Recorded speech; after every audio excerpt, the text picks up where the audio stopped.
Hello my people, I have a Treasury Bills update for you guys. Remember when I made this video telling you the differences between Treasury Bills and investing in FGN Savings Bonds and why I prefer FGN Savings Bonds to Treasury Bills?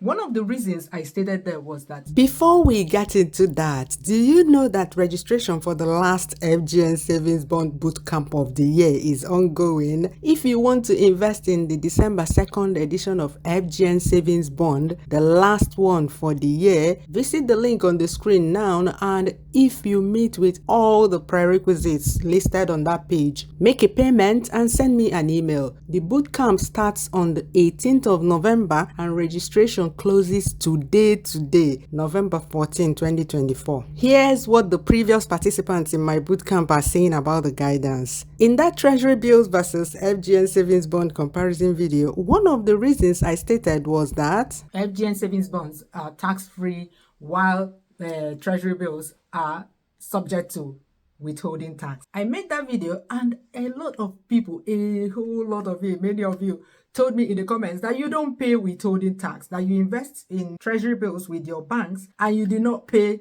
withholding tax. And I was like, hold it. Are you guys talking about investing in Treasury Bills a long time ago or investing in Treasury Bills this July? Because that was back in July, if I remember very well.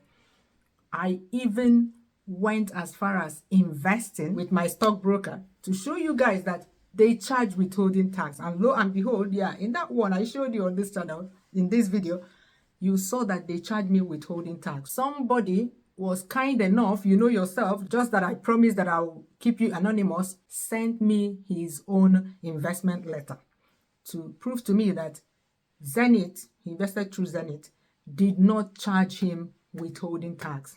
Trust me now, I matched to my stockbroker and I asked, why did you guys charge me withholding tax? Why this discrepancy? Is it not the same government instrument that we are all investing in? Why are banks not charging but you guys are charging? And they were like, wait, it's not us that the money goes to. I say, yeah, I know it's not you that the money goes, that is to the government. That is why I'm actually asking this question. Why is it that there's a discrepancy depending on where you invest in? Why there should be a blanket rule for everybody? If we are paying withholding tax, all of us should pay it.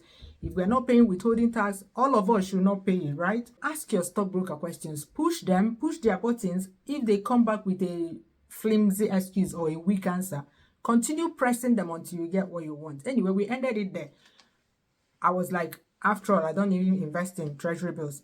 And since I've seen proof that banks do not charge withholding tax, the next time I want to invest in Treasury Bills, I'll go and find a bank to invest in. Just like, I just don't like filling paperwork. I'm too lazy. I keep telling you guys that I'm not a financial advisor. And then in, when was that? In August, somebody came to me and told me that her stockbroker did not charge her withholding tax when she, because then I took it maybe stockbrokers were, if I did not know what to think. I honestly did not think deeply into who was charging and who wasn't charging, why they're charging and why they're not charging, you know, stuff like that. I just let it be because Treasury Bills is not my ideal kind of investment. I want an investment that will be giving me monthly payments. Treasury Bills doesn't do like that. They just give you one-off payment. So I don't really like it. I mean, it's an investment, but if you ask me on a deeper level, I don't like that kind of investment that will give me the returns once. I want an investment that I can set up as a machine that will be paying me money monthly that I can live off of, okay? And I matched back to my stockbroker and I said, does it mean anything has changed? As a friend told me that her stockbroker did not charge her anything. Why are you people charging? Is it not the same stockbroker that they are that you people are? What's different? And they told me, oh, be informed that withholding tax is no longer applied on Treasury Bills. Please note that this took effect on the 28th of August, 2024. So there you have it. From 28th of August, they've now applied. I don't know if it's because I pushed and questioned that did like this at them. I don't know if it had, because I had that exchange with them in July. And they said that with effect 28th August, maybe they started questioning and then it was brought to the attention of whatever association of stockbrokers that they are charging withholding tax, whereas the banks are not charging. I don't know. But I went to FIRS website and there's no announcement to that effect, because in 2022 they announced that the no tax period of 10 years was now over and treasury bills are back to being subject to withholding tax. But I didn't see any announcement on their website to that effect to this current one. They didn't tell us. I don't know, but I'm just bringing this news to you so that you know, if your stockbroker has been charging you withholding tax, they no longer charge withholding tax. For those of you that have been investing through banks that were not being charged withholding tax, kudos. Yeah, you were on the right track. Yeah. So we are all on the same page now. All right.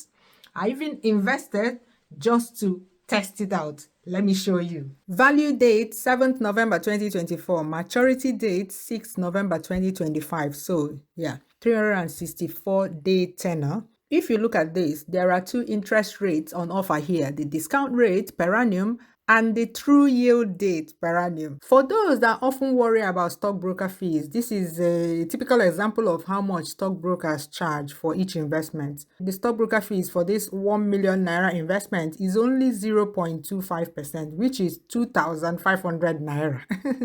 Thatchery money. They applied VAT to that to get the 2,600 and something naira, but only 2,500 naira goes to your stockbroker. The VAT goes to the government, so stockbrokers don't charge much. This is even for treasury bills. For FGN Savings Bond, there's no processing fees at all. I don't know how they make their money for that. I think there's a special arrangement. Does anybody know? How do stockbrokers make money from helping us invest in FGN Savings Bond? Because I've never seen them charge any fees for that. Okay, this one here, this 2,600 and something naira is processing fees. But here you can see that withholding tax is 0. So you're not paying any tax on the proceeds of this investment, unlike the one I did in July where I paid withholding tax. At maturity, I'll get back my capital plus the interest. In my case, the interest applied is that of true value of 25.8251% because I am leaving all the money with them for 364 days. I hope this makes sense. The discounted rate per annum is 20.5%. With discounted rate, what happens is that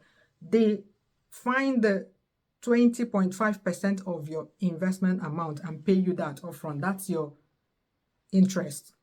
And then the remainder is the money that they will hold for 1 year, which is the actual amount of money you invested, if that makes sense. But if you go with the true yield, a situation where you tell them, keep all my money, don't pay me any interest upfront, keep all my money. So in effect, you've invested 1 million naira instead of the discounted amount.